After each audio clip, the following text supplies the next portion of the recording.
A public appeal. As Lasalle police continue to probe the murder of Nancy Gruwall. Help wanted. We have people without jobs and jobs without people. Why Windsor, Essex still has a workforce mismatch. And as the weather warms up, watch out. Always be careful when crossing the roads, you know. They don't know how to look both ways, they just go. The critters you should keep an eye out for.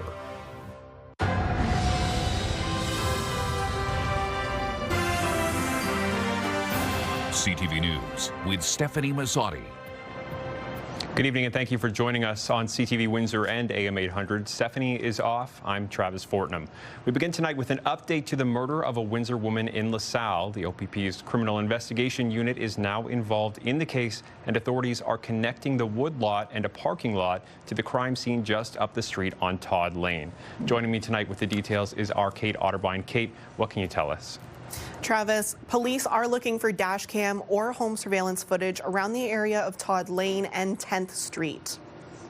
Police believe a suspect vehicle may have been parked here in this gravel lot at the end of 10th Street on Todd Lane in late February and again around 8 o'clock on March 3rd. That's the day 45-year-old Nancy Gruwall was killed. Police say the Windsor woman was stabbed outside of a home in the 2400 block of Todd Lane. Authorities say the people who live here have nothing to do with the murder. At the time, Lasalle police called in the OPP's K9 unit to search the home and the woodlot behind it. They would eventually tape off the rear woodlot behind nearly a dozen homes, leading down to the gravel parking lot at the end of 10th Street on Todd Lane. Tonight, police are saying this is where they believe a suspect or suspects parked and fled after the stabbing. They want to speak to anyone who may have noticed a vehicle parked here. Plus, they're hoping drivers with dash cams can look back at their footage to see if it captured a vehicle parked here on March 3rd and the weeks before that. Tonight, police are further clarifying the role of the OPP. Not only was the K9 unit brought in the night of the murder, yesterday, LaSalle requested more help from the OPP, specifically the investigators from their criminal investigation branch. They have also now executed search warrants at the crime scene and the victim's home in Windsor. Police have said from the beginning this is not a random act, but rather an intentional act against Miss Gruwall. However, they are warning residents to remain vigilant in their communities and to report suspicious activity or vehicles to police. Travis, today's update made no mention of any persons of interest or possible suspects. All right, Kate Otterbein, thank you for this update. We appreciate it. A 34-year-old Windsor man is facing multiple charges after a woman reported being abducted, drugged, and sexually assaulted. The woman told investigators a man she knew forced her into a vehicle near Goyo and Wyandotte Street East. Police say she was allegedly taken to a West End hotel where she was confined for about a week, sexually assaulted, threatened with weapons, and drugged without her consent. On Wednesday, officers arrested Michael Walter Peltier in downtown Windsor. He now faces multiple charges, including kidnapping, forcible confinement, and sexual assault with a weapon. An unrelated assault investigation in the town of Essex has led to the arrest of a 19-year-old man from Vaughan. OPP say officers were called to a home around 4:30 Monday afternoon for an altercation. Police have now charged Raul Khan with assault with a weapon. And 115 tickets in just one day. Windsor Police traffic enforcement were kept busy Tuesday. One of the infractions, a motorcyclist popping a wheelie at Lozon Parkway and Tecumseh Road East. Police say the motorcycle was seized for 14 days and the rider's license was suspended for 30 days. The traffic unit also issued 8 tickets to drivers with no insurance. A Windsor high-rise has been listed for sale, Westcourt Place. Although the realtor won't say what the asking price is, the Toronto firm sees the downtown building as a blank space for future development. Joining me now with this next chapter in this story, more than 6 years in the making, is our Michelle Molesky. Yes, Travis, you're right. Westcourt has been empty since November of 2019 because of that fire. Tonight, the realtor trying to sell the building is honest about the situation and the status of the building today. After more than 6 years sitting vacant, Westcourt Place went up for sale on Wednesday. My phone has essentially been ringing off the hook since this morning. Realtor Jonathan Gorenstein characterizes Westcourt as a blank slate. It's very rare to have a 21-story asset completely vacant, which we have here. So anyone who has a vision or can really understand where they would like to take this asset has the opportunity to do that without any tenants currently in the building. It's vacant because of this fire in November 2019. Smoke from the garage fire billowed up and damaged all 21 stories. I'm not going to sugarcoat it. There are some sections of the building that need a full reno, meaning a full gut job, and put it all back together, which that's the type of buyer that we're looking for. What he can't say is the purchase price. To be honest, we really don't have an asking price. We're trying to determine what the market's willing to bear. Whoever it is, they need a lot of money, Gorenstein says, to buy the half-acre site and then renovate up to 152 units and 6 floors of commercial space. According to the listing, the new owner could make more than $3 million a month in rent. When you buy something, you buy it because you want to make money off of it. Downtown councillor Ronaldo Agostino says he's already connected some buyers with the seller. That were, hey, if you ever get in touch, if you ever talk to the ownership of that place, we'd be interested. So I connected those parties, and we'll sit on our hands and wait and see. Displaced residential and commercial tenants have until the end of April to apply for their share of the $7.3 million class action lawsuit. Lawyer Harvey Strasberg told me back in January he expects all checks will be cut by June of this year. A small handful of tenants told the law firm they want to move back in, but whenever that is, it will be for rents at current market value, not what rent was in 2019. Travis? All right, Michelle Molesky, thank you so much for this. LaSalle Council is moving ahead with higher development charges, but not all at once. And as Bob Belichico reports, developers are asking why in a time when sales are in a slowdown. If growth doesn't pay for growth, someone has to. That methodology really needs to be challenged. The town of LaSalle is moving ahead with plans to increase development fees and will phase the charges over a 2-year period to help avoid dumping on taxpayers. It's a necessary evil. Unfortunately, the cost of constructing infrastructure has skyrocketed well above the rate of inflation. It would be different if people were fighting to get here and everybody wants to be in LaSalle or Amherstburg, or, and you can't build them fast enough. Then there's an opportunity to create some money, but that's not happening. Fees for single and semi-detached homes would go up 30% or just over $10,000. In 2019, this exact house that I'm standing in would have cost around $19,000. Today, with their proposed increase, it's going to be around $70,000. A house that's 5,000 square feet compared to a more attainable house at 2,000 square feet, the development charge is the same. So there's an unequitable burden on the smaller homes and the more attainable housing that has to be built in the city. The town's director of finance, Dale Langlois, says growth creates congestion in the streets of LaSalle, which translates into other needs that leads to extra costs. That's one of the reasons we're going to be widening Malden Road, and development charges are going to be paying for that. Developers feel what's not considered is the increased tax base from the developments at the current tax rate. In the tax base, there should be a development reserve that these development charges would be taken care of with.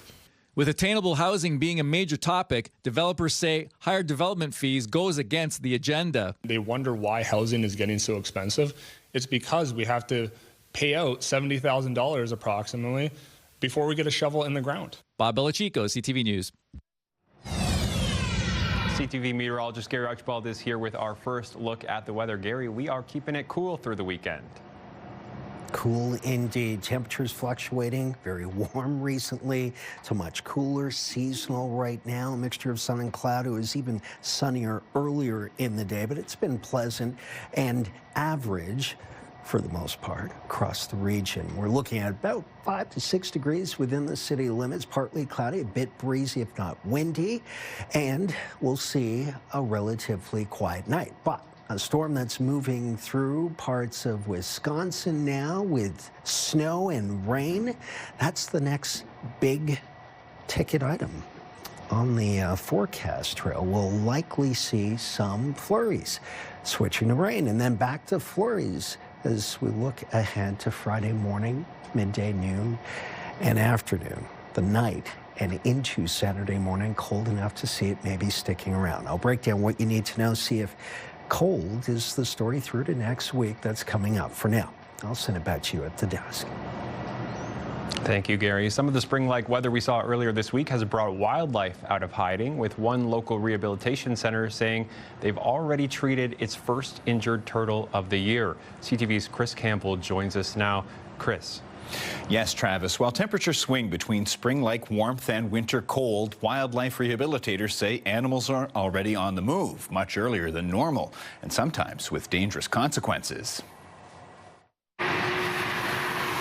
The first injured turtle of the year has already arrived at the Wings Wildlife Rehabilitation Center in Amherstburg. Jennifer Daly says the juvenile turtle was struck by a vehicle, something she says may be happening a bit earlier than usual this year. It is a little bit earlier. You know, with the warm spell, the turtles have started to move around, so the females are looking for nesting sites, so always be careful when crossing the roads, They don't know how to look both ways. They just go. Daly says warmer temperatures are drawing animals out after a long, cold stretch. They've been hunkered into the little dens for so long because it's been so cold. Then they're just like us. We want to get out and take advantage of the nice weather, But that increased activity can also lead to more animals being hit by vehicles. Well, there is a big uptake in roadkill lately, but that's because they're on the move, right?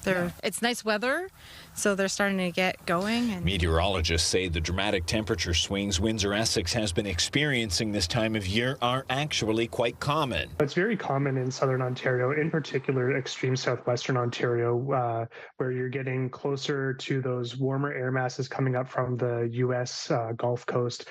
So you guys in Windsor, Essex County in particular, tend to be more influenced by the United States air masses. So you do get more of that warmer weather, but then unfortunately you're also influenced by the Arctic Canadian weather. So you do get those big swings late winter as we transition into spring. And those warm spells don't just wake up wildlife. Health officials say ticks can also become active when temperatures climb above freezing. Some people enjoying the outdoors say they're already taking precautions. I'm more cautious about when I'm wearing long pants.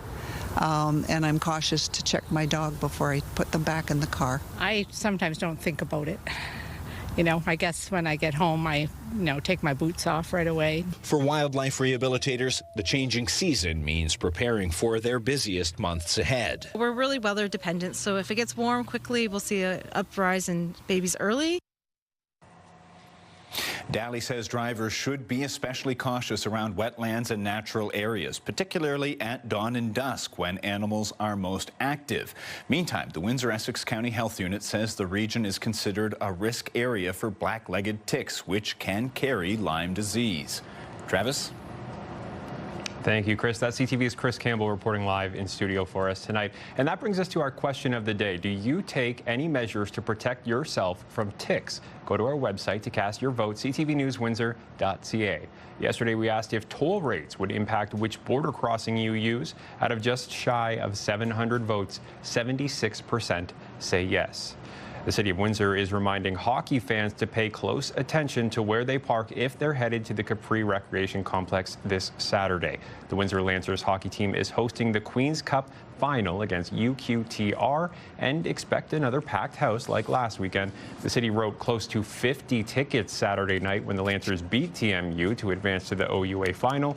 Officials are urging fans to follow posted signs to avoid fines while still supporting the Lancers' run to the national championships. Like I said, there's 329 spots, 330 spots in the Capri lots. There's Northway Street, just to the north of Polford Avenue on the east side. You're welcome to park on there. Please be cognizant again of the residents. Don't block their driveways, don't block fire hydrants, etc. But there's plenty of parking in the area around there for the game. In April, Amherstburg Town Council will consider officially designating the former General Amherst High School property as a heritage building.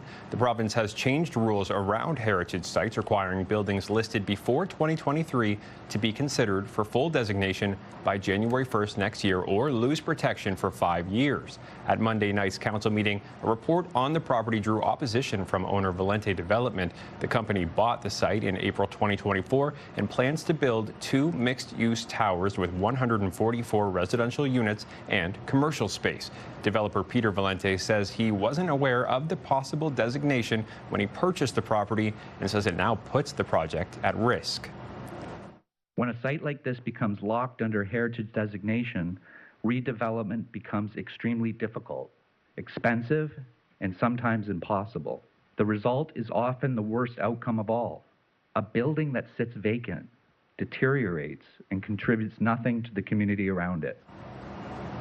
Valente says in the current plans, a section of the gymnasium housing 2 murals would have to come down, but he is offering to donate those murals to the town. He also says he is willing to rebuild the south facade exactly the way it was built in 1922.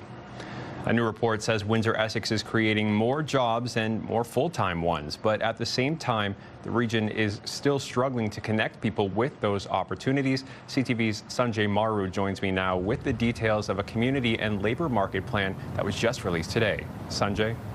And Travis, this report from Workforce Windsor Essex released just today, getting the big screen treatment, if you will, presented in front of an audience of local business people, politicians, and community stakeholders who were really given a deep dive into this region's employment trends. And the picture that emerges is one of progress, but also one of persistent gaps.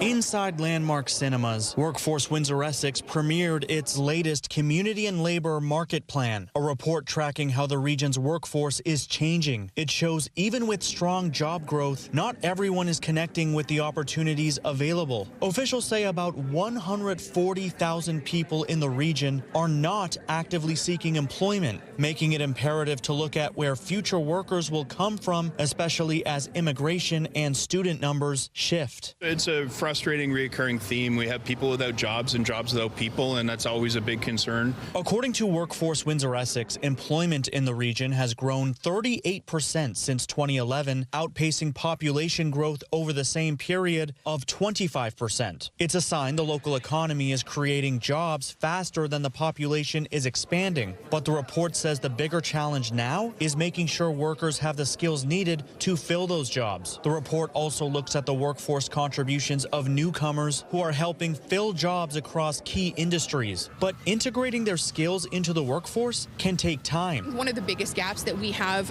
first and foremost, is just credential recognition. We've heard that from service providers, and we hear that from newcomers themselves. They're coming in with incredible skills that aren't necessarily recognized. The report also highlights a well-known challenge in the skilled trades. Apprenticeship enrollment has not kept pace with the growing demand for trades workers, but there is a point of optimism. About 40% of local apprentices are students entering the trades through secondary school programs. They're starting that apprenticeship training early, but what we really need to see is some of the support for maybe those older job seekers after they've graduated high school to still enter into that field. This new report comes as Windsor Essex's working age population continues to grow, adding urgency to efforts to match people with the jobs being created. The hope is that by sharing the data, communities, schools, and businesses can better plan for this region's workforce future. And this is the largest version of the Community Labor and Market Plan produced by Workforce Windsor Essex to date, more than 200 pages. And also, as you can imagine, we did not have time to touch on every single topic mentioned in this year's report, but you can find a link to the full report on our website, ctvnewswindsor.ca. Travis. All right, CTV Sanjay Maru, thank you. Still ahead on Windsor's news leader, chaos at a synagogue in West Bloomfield. Police swarmed the scene amid fears of sleeper cells tied to the Iran conflict. And gas prices dropped, but only for one day. When we return, how high they are expected to climb tomorrow. Frightening developments in a suburban Detroit synagogue today. Authorities say a suspect is dead after a violent attack at a Jewish temple. It comes as the U.S. president is being briefed on the possible activation of sleeper cells in response to the Iran conflict. CTV's Joy Malvin has more on the threat from within. A massive police presence outside a Michigan synagogue. An armed gunman reportedly tried to ram a car packed with explosives into Temple Israel, containing a school and young children. The gunman tackled by security and is now dead. Any ties potentially to terrorism? With That's still way early to talk about. We have no idea because we don't even know who the person is at the moment. No one was hurt seriously, but the FBI is on high alert, and so are faith institutions, worried that the war in Iran has come home. Yesterday, pro-Iranian hackers claimed credit for a cyber attack on Stryker, a Michigan medical technology company, wiping out laptops and mobile devices. The group claimed it was retaliation for the missile attack on the Iranian school that killed children. Early military reports suggest the U.S. was likely responsible. And the FBI warned police of a potential surprise drone attack against unspecified targets in California, and that the drones would come from an unidentified vessel off the coast of the United States homeland. This is extremely alarming. We know that Iran's approach to combating the United States and Israel is through asymmetric warfare. U.S. intelligence also issued alerts about potential Iranian sleeper cells of proxies that could be activated.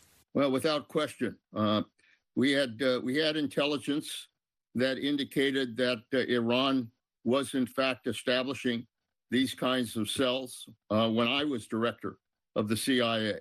So I'm sure they continue to do that. The president last night. We know where most of them are. We've got our eye on all of them, I think. FBI Director Kash Patel has placed counterterrorism teams on high alert, concerned that Iran will try to retaliate, especially at places of worship. Joy Melvin, CTV News, Washington.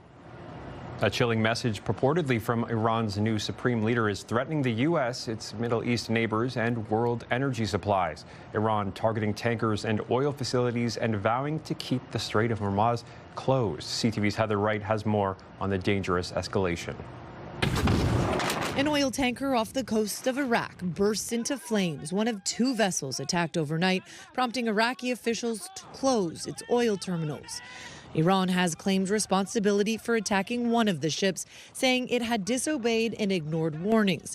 At least one person was killed and 37 others rescued. More than a dozen tankers and other vessels have been attacked since this war began nearly 2 weeks ago, with Iran's new supreme leader vowing more disruption in the future. The leverage of blocking the Strait of Hormuz must continue to be used, Ayatollah Mojtaba Khamenei said in a statement that was read on Iranian state TV. He also vowed to avenge all Iranian deaths and open other fronts where the enemy is vulnerable. This is the first known public statement the Ayatollah has made since being named his father's successor on Monday, though he has still not been seen in public. His comments are expected to bring more uncertainty to oil markets, where prices have skyrocketed and concerns this conflict may drag on are growing.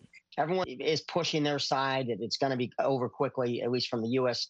Military side of the house. But this is going to be a much longer game than people are realizing, especially if regime change is the ultimate goal. In Lebanon, Hezbollah and Israel continue to trade fire overnight, with Iran's proxy firing dozens of rockets into northern Israel, while Israel retaliated with heavy bombardment of Beirut and its suburbs. The United Nations estimates as many as 800,000 people have been driven from their homes, many living in tents along Beirut's waterfront. Who is in these tents, this man asks. There are children, elderly people, women.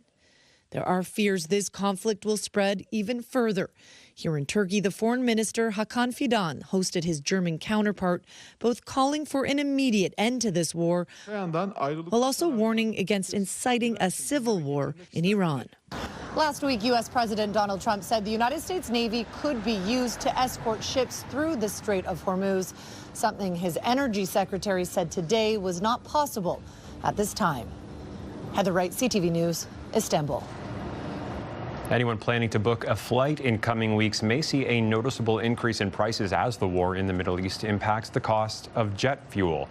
Industry analysts are warning of significant fare increases in the coming months. They say if the cost of jet fuel remains high, prices for an international flight could increase by up to $200. It's unclear how domestic flights might be impacted, as airlines could try to minimize impacts. Air Canada and Porter Airlines both say it's too early to forecast how ticket prices may be impacted. Gas prices dropped slightly today following several recent spikes amid the ongoing war. However, the relief is expected to be short-lived. Prices are set to jump up once again overnight. Both the price of regular and premium are expected to go up 6 cents, regular to $1.56 and premium to $1.86. The cost of diesel is predicted to increase 14 cents to just under $1.99.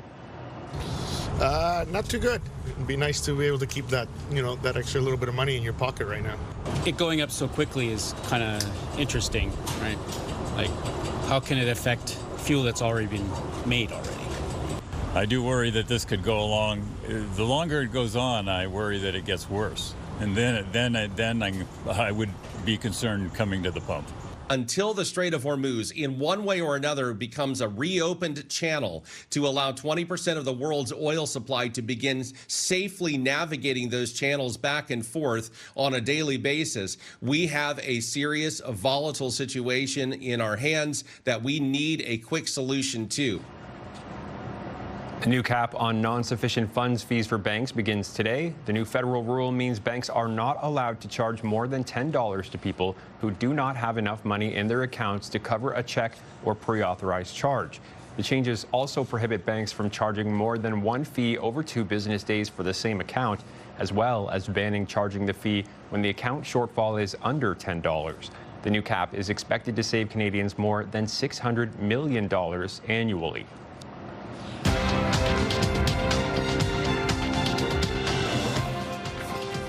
Canada's main stock index was down again as the price of oil rose. In Toronto, the TSX fell 279 points, and in New York, the Dow lost 739, and the Nasdaq dropped 404. The Canadian dollar is down 0.16 of a cent, and on commodity markets, gold fell more than $53 an ounce, and oil gained $8.48 a barrel. A new tool could make Lyme disease easier to detect. Still ahead, a device that could help doctors identify the illness faster. Let's take a look at our CTV News weather snapshot. Colorful one, thanks to Mark Hewer. Hey, if you're thinking about a topic, just look up when it's safe to do so and have your camera ready. Send it to us. Text it at 10400. We're going to talk snow and rain, the combination of the two, next on CTV News Windsor.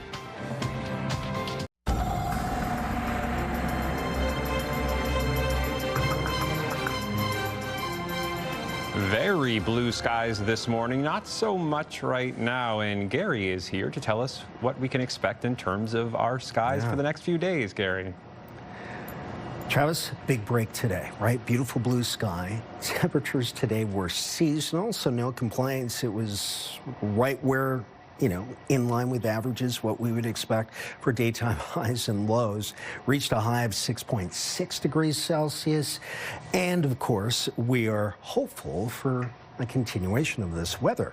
By the way, speaking of a continuation, we got a great contest, the Money Mayhem contest continues. And of course, the PIN number, you need this, 0253. Write that down, 0253. Enter it now at ctvwindsor.ca and be listening to Mike and Meg, as always, every morning, but specifically at 8:37 tomorrow on AM 800. They might just be calling you to play this great game.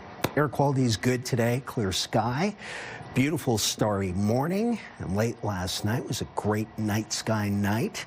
We're going to see the winds still be somewhat breezy right now, a bit of a low, and they pick up and then some for Friday, especially in the afternoon. We're projecting wind gusts in excess of 60 could see 70s. Tomorrow's going to be a volatile day. Right now, we're looking at 4 degrees in Chatham, Canada. Hello to our friends there. That's 39 degrees Fahrenheit, 6 or 43. Both locales looking at cloudiness, increasing cloudiness with some lake-enhanced snow coming off Lake St. Clair, Lake Huron, and of course Lake Erie shores headed towards Ohio. But you get a sense from this westerly and northwesterly drive right across these bodies of water. But the big storm is not that. It's this one, massive spin of low pressure. It is going to produce snow to start tomorrow morning, early before dawn, then rain when things warm up. The yield changes over precipitation type, as you can imagine, and then back to snow later Friday night into early Saturday morning. The heaviest snow bands will put down a whopping 20-plus centimeters, possibly along the eastern shores of Lake Huron, further inland through the midwestern tier of southern Ontario proper, places like Mount Forest and Shelburne, well to our north and east. Meanwhile, we'll see a nice dusting, but as close as London, a couple hours away, could see 5 to 15 centimeters, depending on the track. Take a look at our Enercare 7-day forecast, thanks to our friends there. Tomorrow, well, rain-snow mix. Could see some iciness late through the overnight. Saturday, Sunday, a mixture of sun and cloud, 2, then 4 degrees Celsius, then 0, -2, 0, -1. That's Monday, Tuesday, Wednesday. It's cloudy for the most part. We will see a rain-snow mix on several occasions over the next 6 to 7 days. That's a look at a really wild next 7-year forecast.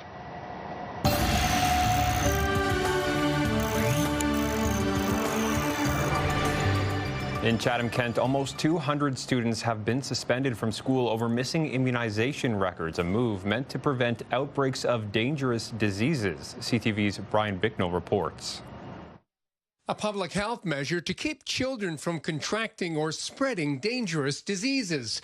But not all families are getting their children immunized, an issue that causes both concern and disagreement. I have a nephew who's actually immunocompromised, and I would prefer him to be safe when he goes to school. Like, I agree vaccinations are required, but I don't also think people should have the option on whether to do it or not.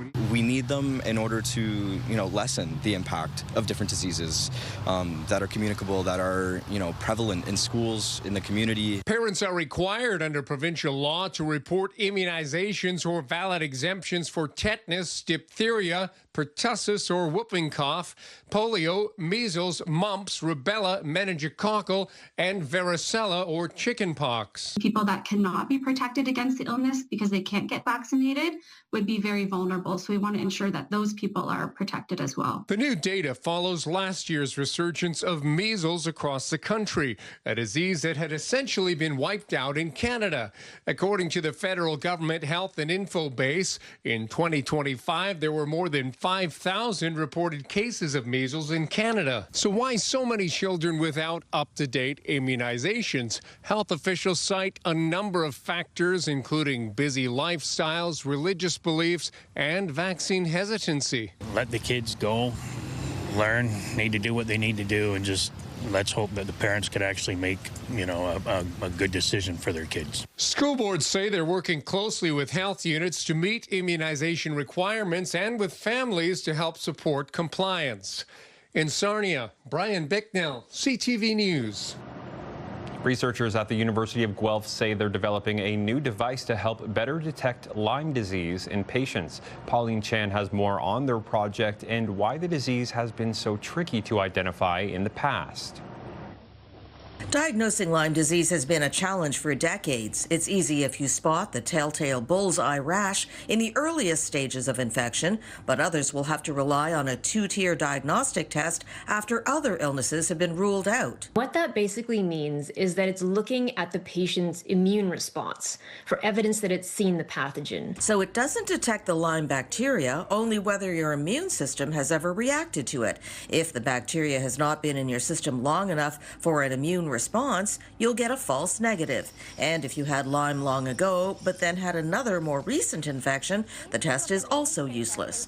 But a new device, known for now as the Lyme biosensor, promises to revolutionize Lyme testing by looking for the bacterium itself. We see it as finding a needle in a haystack. It's hiding. And so there's typically not enough material to trigger a positive on these biochemical or molecular assays. So that's why we've been stuck in this immunological model of testing for Lyme disease. It only takes a fraction of a drop of blood for their test. So that blood goes on a specially prepared surface That surface, scientific term for that surface is called semiconductor. The semiconductor, like those used in electronic devices, is extremely sensitive, enough to detect the Lyme disease-causing bacteria, Borrelia burgdorferi.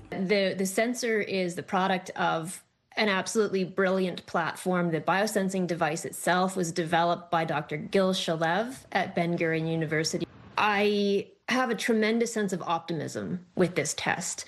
We want people to know that we believe it's possible for this type of intervention to come to market eventually and to make a big difference in the lives of Canadians. It is still under development at the University of Guelph, but eventually they hope to have small biosensors widely available at hospitals and doctors' clinics.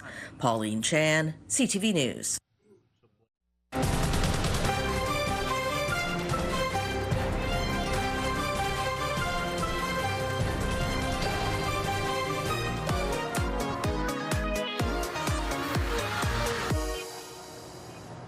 Turning now to our weekly segment, What's Up YQG, with Johnny Parks from our sister station 89X and our own Melanie Kentner. Melanie, it looks like you guys are in the St. Patrick's Day spirit over there, and it looks fun. Yeah, it's never too early to break out the green. And Johnny, I knew you would come prepared for this one. I actually got a couple weird looks walking in today. I'm not sure why, but we're here with Mike, the owner of Walkerville Brewery. Can you tell us about the St. Paddy's Day pre-party festivities? Yes, St. Patrick's Day, it's our traditional event that'll be March the 14th. The doors open at 4 and we're closing at 10. We'll obviously have some Irish folk music with Aaron Furlot here, along with the traditional Irish menu. And also the great green beer that'll be flowing along with our 12 other beers, and of course our cider and mixed drinks as well. Can you tell us a little bit more about that atmosphere? You said you got the Irish food, the drinks. And... Yeah, it's a warm up to St. Paddy. You know, we warm it up on that Saturday just to give our customers an ability to come in here and sample our green beer and sample the Irish food that we'll be preparing and the folk music as well. Hey, that's my favorite kind of practice to do. So what do you have actually going on St. Patrick's Day? St. Patrick's Day will be opening up at 12 until 9. We'll have traditional menu again, Irish menu, along with Irish folk music again with Aaron Furlot and Clinton Anderson here as well. Obviously, get here early. There'll be a lineup. We'll have our green beer flowing along with our 12 other beers and our cider as well. So it must be packed. Now, is there a charge or a fee?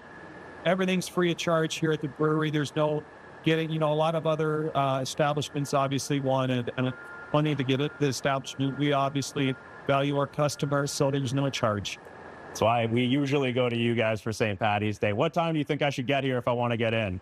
11:30 All right. Day. Okay, good to know. Now, we do have some other events going on this weekend. What's up? Yeah, Cherry Rock Lounge. They've got a few bands playing on Saturday for the St. Paddy's Throwdown, including Strike Tyson. And another Canadian band at the Capitol Theater. Yeah, Sloan. It is sold out, but if you check with the box office, there could be waitlist opportunities. Okay. And we have, what else is going on? A couple tribute acts going on. I believe that one is just over at the Chrysler. So we've got the Motown tribute on Friday, and then on Saturday, Neil Diamond. Perfect. And of course, we're going to put all the links on the website, so make sure you check that out. Thanks, you guys. And that's What's Up YQG. Also this weekend, the Windsor Symphony Orchestra is teaming up with a gospel ensemble for a powerful musical tribute. The Capitol Theater will host Lift Every Voice, a performance featuring spirituals and hymns linked to the Black Freedom Movement. The show brings together the WSO, guest gospel vocalist Bayflow Ndimbu Mbandi, and the combined gospel choir of Southwestern Ontario, with storytelling from Windsor's Lana Talbot. Performances are set for Saturday morning at 10 and 11:30. Well, you might know songs like Amazing Grace, Swing Low, Sweet Chariot. These are some of the songs that freedom seekers took with them in their journey to freedom here in Windsor. So music is such a powerful part of this history. This is your CTV Windsor Our Community Calendar. The hospice invites you to savor the sea, delight your taste buds with an extravagant feast for seafood lovers and land lovers alike. See you next time on Our Community.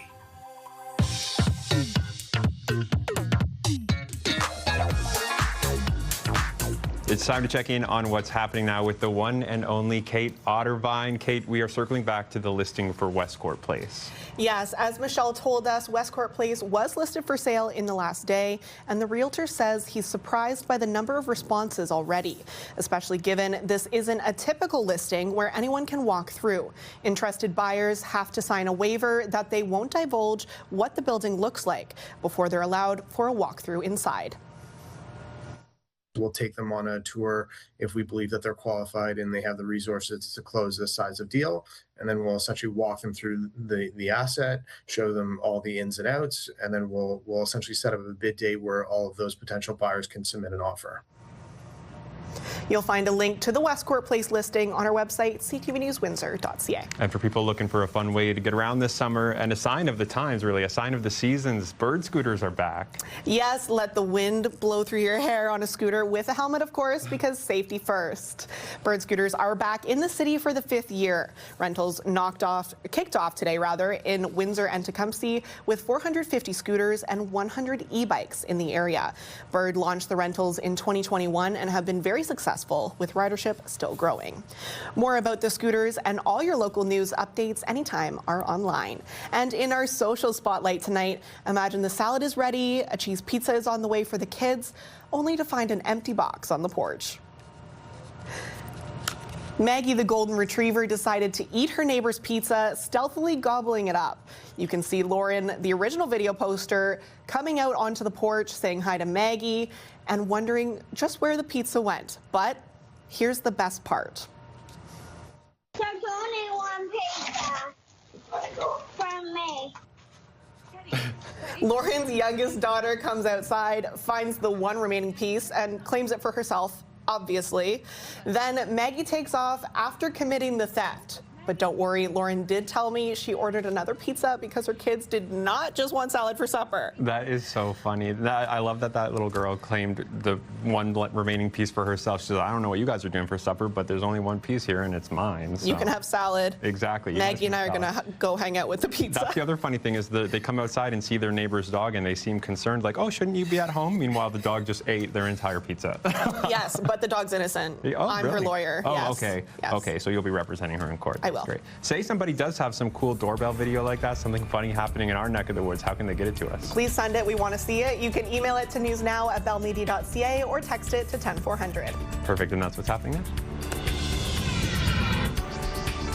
now. At 102 years old, most people are slowing down, but not this runner. He's legally blind, hard of hearing, and doing the 60-meter dash. His story when we return.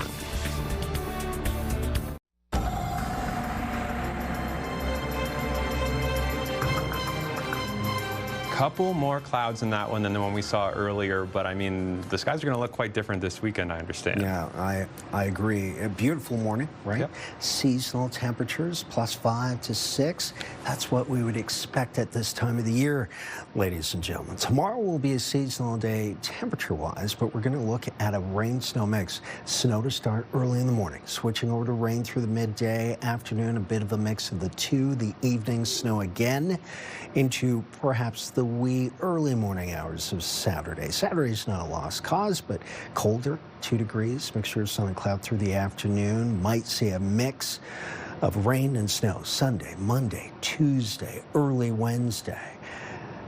And then a week from now, look at these temperatures in the minuses again. -1 for a daytime higher. Average high for this time of the year is +5. So it's all over the place this week. Yeah, I see temperatures and conditions like that, and I see myself on the couch for the next little bit doing a lot of relaxing.